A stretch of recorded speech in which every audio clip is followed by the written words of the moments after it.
This is the Mathematics Education Podcast from mathedpodcast.com.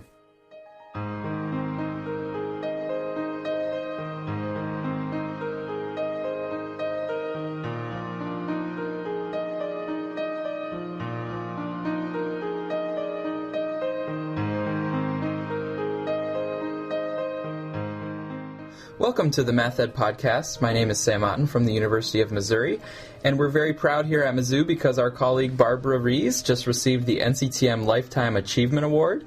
You can get to know a little bit about Barbara's work in this podcast with episode 1316, where she talks a little bit about her career. And also at Mizzou, we're very proud that no other institution has more Lifetime Achievement Award wins than we do. So a little feather in our cap that I'm proud to announce. Today, I'm also happy to have Allison Hintz, who's an assistant professor in the School of Educational Studies at the University of Washington, Bothell. Allison, thanks for being here. Sure, my pleasure. Thanks, Sam. And we are also joined by Kersti Tyson, who's an assistant professor in the College of Education at the University of New Mexico. Kersti, thanks also for joining us. Glad to be here. We're going to be talking about Allison and Kersti's article that was published in Mathematical Thinking and Learning, Volume 17, and that was on complex listening, supporting students to listen as mathematical sense makers. But before we get to that article, Allison and Kersti, I always like to start by going back to your graduate school experiences. So where was it that you did your grad school studies, and what was the focus of your dissertations? So this is Allison. Kersti and I both got to do our graduate work at the University of Washington together in the College of Education there, and I was fortunate to study with Dr. Elham Kazemi, who was a wonderful advisor to me through my master's and PhD work, and my dissertation focused on students' experiences, elementary children, learning mathematics through whole group strategy sharing discussions. And this is Kersti. As Allison mentioned, I also went to the University of Washington, and I graduated from the Learning Sciences program. The folks that were on my committee were Dr. Morva McDonald, John Bransford, Donna Kerr, and Valerie Manusov. And my focus was really the question of how does listening work in teaching and learning. So I studied how teachers and children listen to each other throughout sort of a week in the life in two different classrooms. And that topic of listening is what you delved into in the Mathematical Thinking and Learning article, so I'm curious how it was that you came to focus on the topic of listening, what really got you interested about listening, and then what was it that brought you together to work on this collaboratively? The way that I came to listening was really, I was reading a text by Garrett Biesta, who's a philosopher of education. He wrote a text called Beyond Learning. And one of the questions he asked in that, he said, one of the greatest challenges facing humanity is to learn how to respond responsibly and responsively to that which is other. And then I also think about how we do that in a world where sort of our resources are changing. And so my response to that was, well, it might help if we started learning how to listen to each other.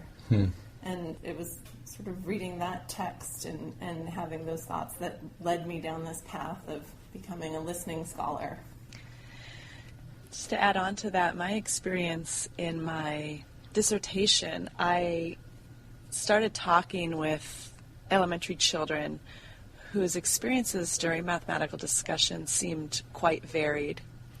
And as I listened to them, one of the prominent themes that emerged, especially for intermediate children, was the complexities of listening to understand other people's ideas during discussion.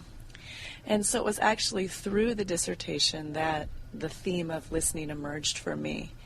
And at this time, Kersti and I were both in the final stages of our doctoral programs and connected through these themes of listening in our dissertations.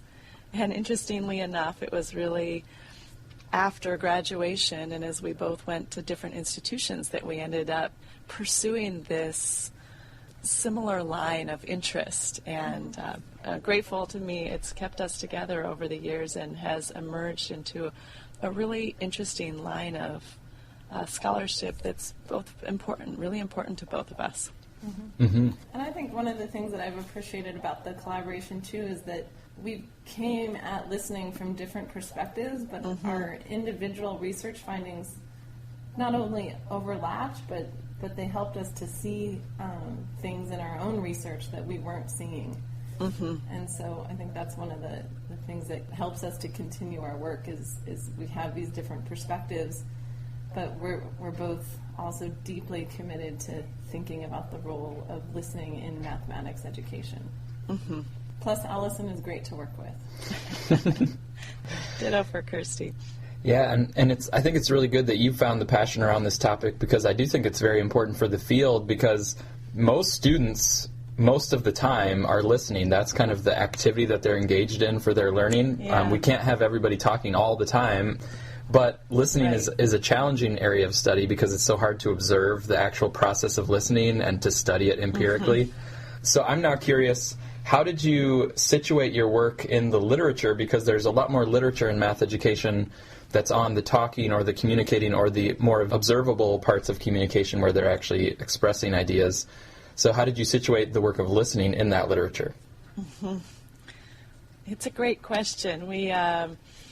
Kersti and I both have a great appreciation for the scholars in the field who have, both in education and in philosophy, that have studied discussion and talk and listening. I was a little more steeped in the mathematical discussion literature, whereas Kersti brought and brings deep knowledge of some literature and philosophy. To speak to the math discussion literature, we looked kind of deep within the writing about talk to notice any time listening was mentioned. So we did a review of literature. We would search for the word listening. We would pay attention to and document when it was noted, how it was noted, what was paid attention to.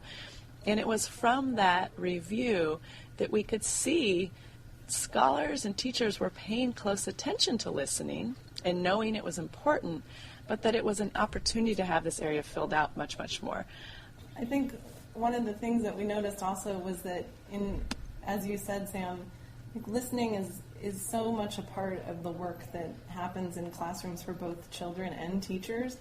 But we think of it in passing, like, oh, yeah, I'm listening. Or, okay, students, listen up.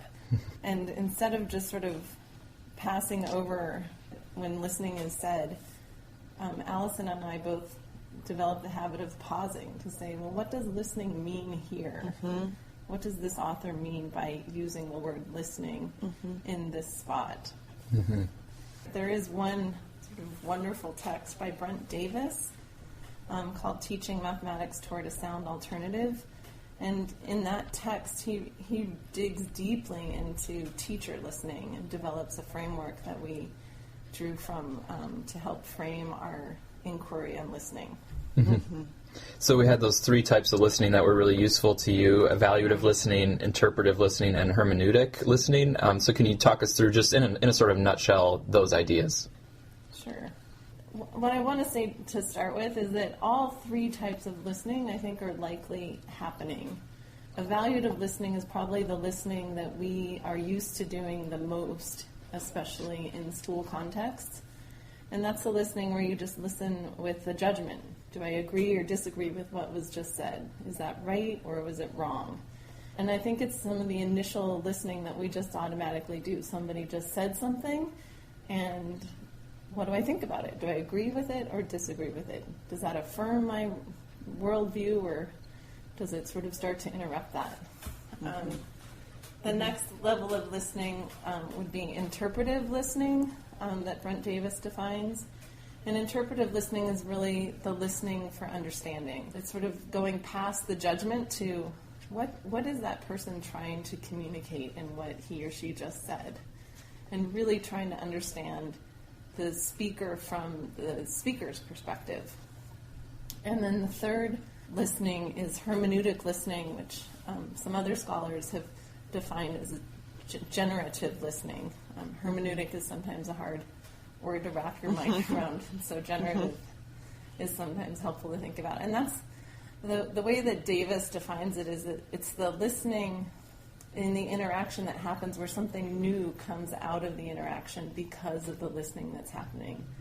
So it's thinking about, okay, So I'm understanding what you're saying, and that really makes me think this, or when you say that, it makes me wonder about that.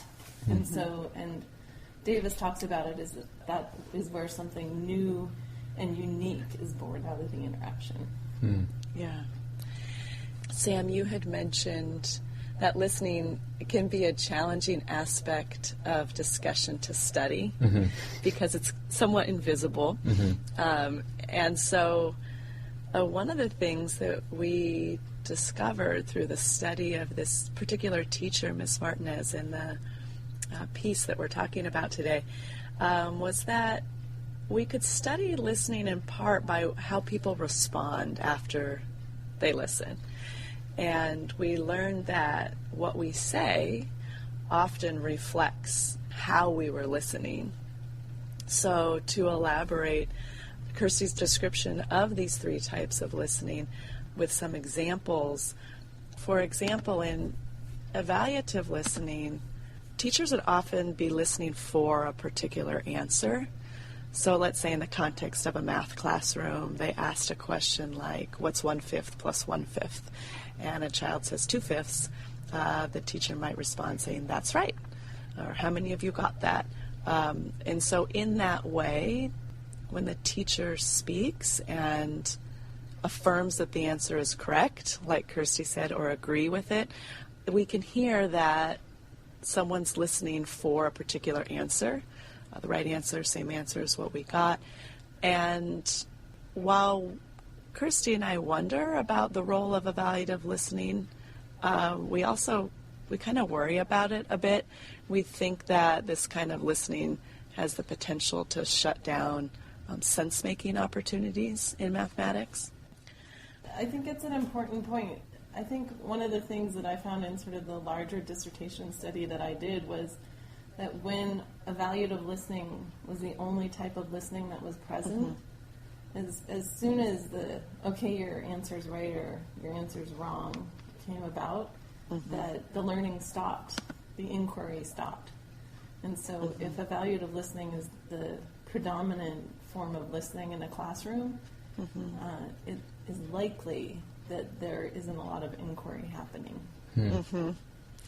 Yeah, this feels especially important to us in the study of school and the study of mathematics in particular, because we're always concerned with student and pupils' perceptions of mathematics as being about much, much more than accuracy and speed. And right answers. And right answers, exactly. Exactly. If we think about the other two types of listening too, and what it means to pay attention to what people say as indicative of how they might be listening, or as people ourselves who are trying to get better at the work of listening, how we might pay attention to how we respond in order to push ourselves to listen in deeper ways. Interpretive listening, as Kersti said, is really allowing us to hear and understand another person's ideas. And so when we're listening interpretively, or when we're listening to understand, people might say things like, could you say more about that? Or dig into a strategy that's being shared, such as, why did you think about 50 groups of 4 over here in this part of the array? So we're asking questions to clarify, and our goal is listening to understand someone else's thinking. I resonate with the interpretive listening because as host of this podcast, a lot of times I feel like what I'm trying to do is just really understand what the guest is saying and the thoughts and ideas that they had. And one thing I think that one way that I respond is to kind of paraphrase or repeat back to them in a shorter version, like, this is what I think you were saying, and then I can kind of check with them am I getting this correct? Because my goal is to try to make sure I'm understanding the ideas that they're sharing. Right. So you know firsthand how intensive it is to listen interpretively. You think of the effort that goes into making sense of someone's ideas as you're listening, and it really helps us to see that listening is not a passive activity. It's very active, and I'm sure you are, you're working a mile a minute inside as you're trying to host these podcasts.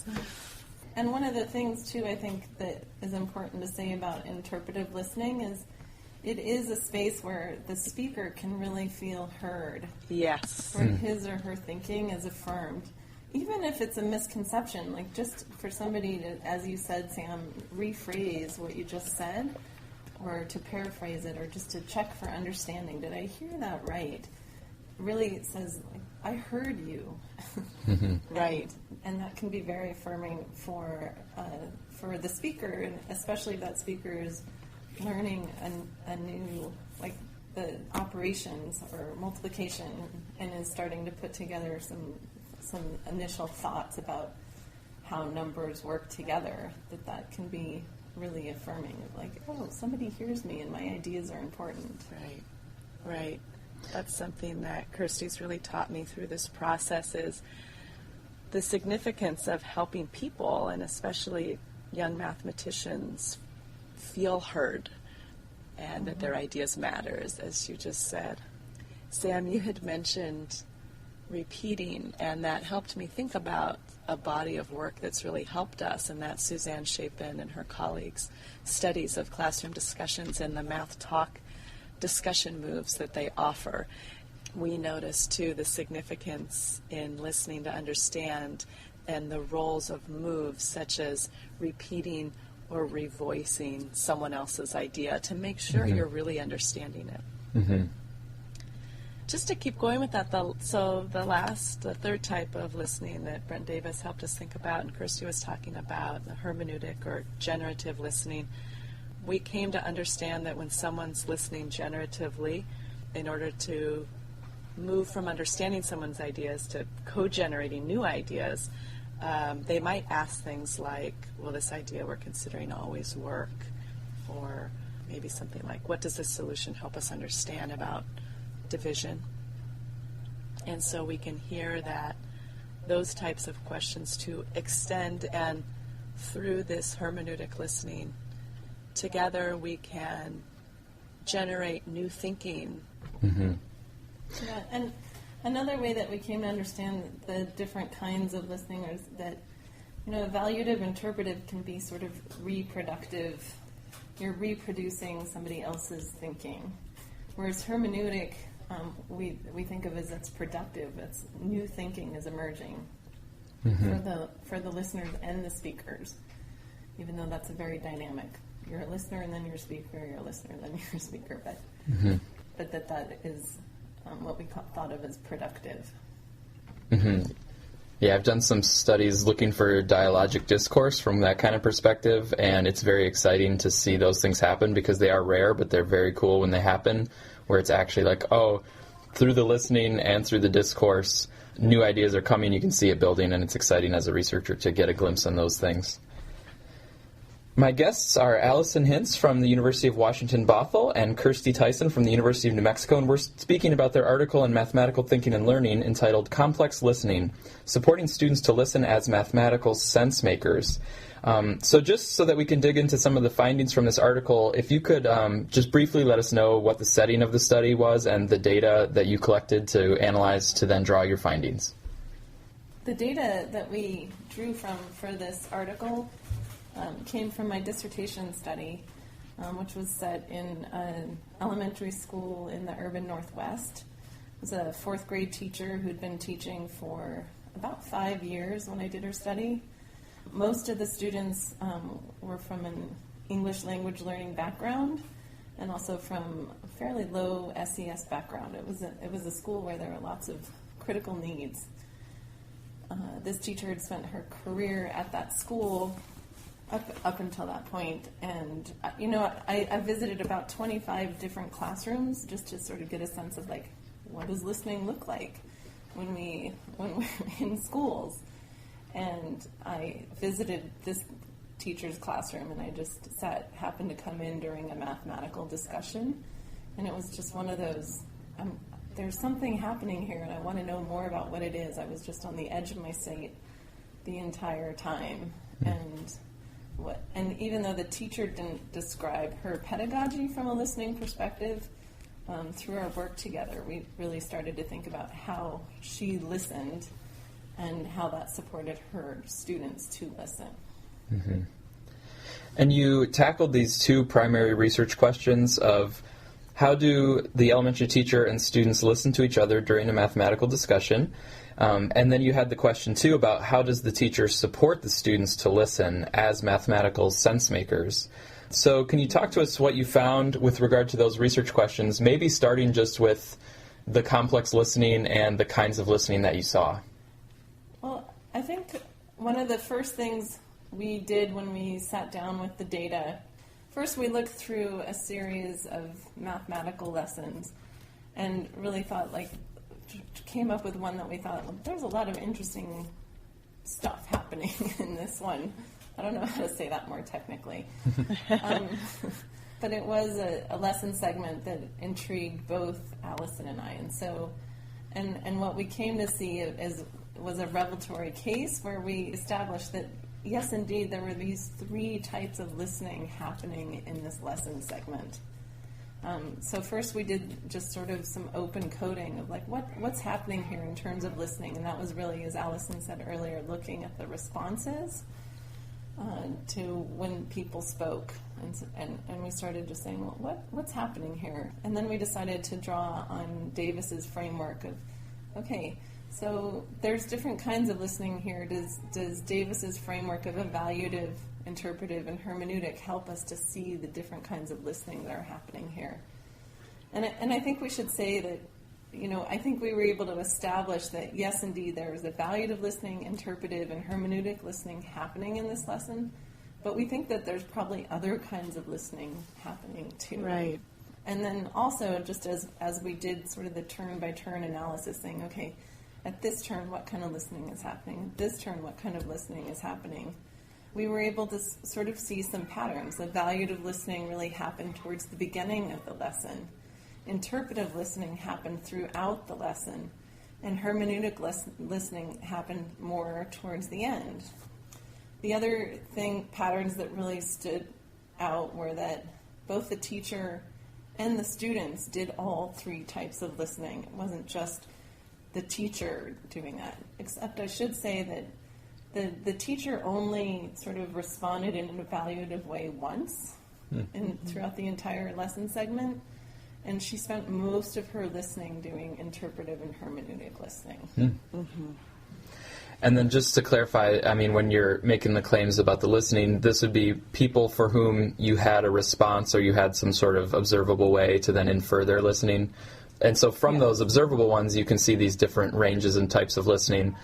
But there might also be some of the students that you didn't have a response, and so you don't know exactly maybe how they were processing it or thinking or listening to it. Exactly. Yes. Yeah, and I think you mentioned it earlier. It's hard to study listening, and so one of the ways that I think that this approach allows us is to approximate the listening that's happening in the classroom. I don't think we can account for all the types of listening that are happening for every student and the teacher. Right. But I think that we can say, at least based on the responses, as Allison said, we have some ideas about how they were listening to each other. Yeah, absolutely. Yep. Yeah, we see that, and this might come later in the discussion, but there's an area where we see great potential for future work. We have ideas about how we could, get a fuller picture of what might be happening for students who may not have spoken, and also try to think about, as Kersti said, how multiple types of listening might be happening at once. Mm-hmm. Yeah. Then you also looked at the teacher's moves and the actions that the teacher took to support the listening. So what were the things that you really highlighted in the article about what that teacher was doing? I think one of the things Kersti said that helped me think about that is that the way the focal teacher in this study listened was, in a sense, kind of a implicit or maybe explicit model for children about what listening allows us to say in response to other people's ideas. So there was a direct correlation between the ways that this teacher listened and the ways that these young mathematicians listened. And something that Kersti's taught me, and it's a phrase that she uses that really helps me in all areas of my life, is that she said, people or children listen the way that they are heard. And I think that the way that the focal teacher here listens in interpretive and hermeneutic ways gave the students language for what it sounds like to respond, to better understand or co-generate ideas with other mathematicians. Mm-hmm. Another thing that she does is she talks explicitly about listening with her students. And that's very curious to us and something we learned from her because, as Kersti said in the beginning, we can assume that students are listening. And there's a lot of time when students play the role of listener in schools. But rarely do we talk about what listeners do. And so Miss Martinez would talk with students explicitly about listening. And I'm trying to think of some of the things she said. Kersti, you might be able to think of them. Yeah. They're like the one that stood out, and I think the example that we have in the article is from a girl who was sort of in the hot spot. I guess things were not evolving. Like she was calling on her peers, asking for their feedback to her thinking, and then just saying, okay, next. And Miss Martinez just said, okay, I want you to pause for a second, and I want to hear, like, are you listening to understand, or are you just listening? And the student was able to say, oh, I'm just listening. And then Miss Martinez paused and said, okay, well, I'm going to challenge you to listen to understand. And then she talked about what that might sound like or be like. And that is one of the ways that she explicitly talked about listening. Mm-hmm. And that's one of the things is we saw that she did a lot of helping to direct students listening in terms of what to listen for. So, for example, I want you to listen for understanding as opposed to just listening for words to be said. Mm-hmm. This teacher creates this culture of curiosity, and she's constantly asking questions that seem to be really genuine to her, and the students follow suit in that. And that's another area where she's fairly explicit, is that she talks about with the students prior to this lesson segment, she'll say, okay, I want you to ask each other genuine questions. And then she models that. And I would say that this teacher models genuine questions throughout the day. She's genuinely interested in her students' lives. She's genuinely interested in their thinking, and she's especially interested in their mathematical thinking. She wants to understand what they understand. Mm-hmm. So having tackled this important but challenging area of research on listening and developing this idea of complex listening and the multiple facets to it, what would you like to see with regard to the future of complex listening, either in the research literature or maybe in practice? Where would you like to see these ideas kind of go? If we start by thinking about practice, Kersti and I we're both classroom teachers ourselves, and we have deep respect for the work that teachers are doing every day. We get to spend a lot of time in schools and know the complexities that teachers are facing. So we think an interesting step forward for all of us to work in growing our practice as listeners is, to consider what would it mean to think of teaching as a listening profession, and how could we pay attention as teachers to the ways that we listen to our students and how we respond to what they say. We're curious to think about both explicit and implicit moves that teachers can make to create a culture of kind of robust listening in classrooms. We'd love a broader conversation and practice around listening. I think part of the tension that teachers face is that this kind of ambitious listening and learning is an investment in time, and teachers can feel tremendous pressure to cover material, cover curriculum, and with that tension of time, teachers need to hear permission from administrators and building and district level people to say, if we're investing in children's learning of mathematics in these robust ways, we need to give time for thinking. And listening under the surface is very, very complex for teachers and children. So, starting with the idea of practice, that's what I think about. Kersti, what are you thinking about for practice? I think your point about time is super important, and I think it should be recognized that even in this lesson segment that we analyzed for the complex listening article, the teacher had her set math time, but then this conversation started happening, and she made the decision. She said, I think there's a really rich conversation happening here, and so she just continued math time into the reading time. And then it was time for kids to go to the library, and she said, okay, we're going to come back to this conversation. So they paused, they did their library time, they came back, and so she rearranged her morning schedule to facilitate having the time to let this conversation unfold. And I think that definitely, in a day and age where things are very paced, in some districts where there's a real commitment to fidelity of the curriculum or what have you, that you need to be on this page on this day, it doesn't necessarily support this kind of work, but this is the kind of work that we think supports children's sense making of mathematics and sense making of the world. And so so I think that's a super important point. And I think Allison and I are both very excited to continue this question of what can we learn if we think about teaching as a listening profession as opposed to the sage on the stage profession.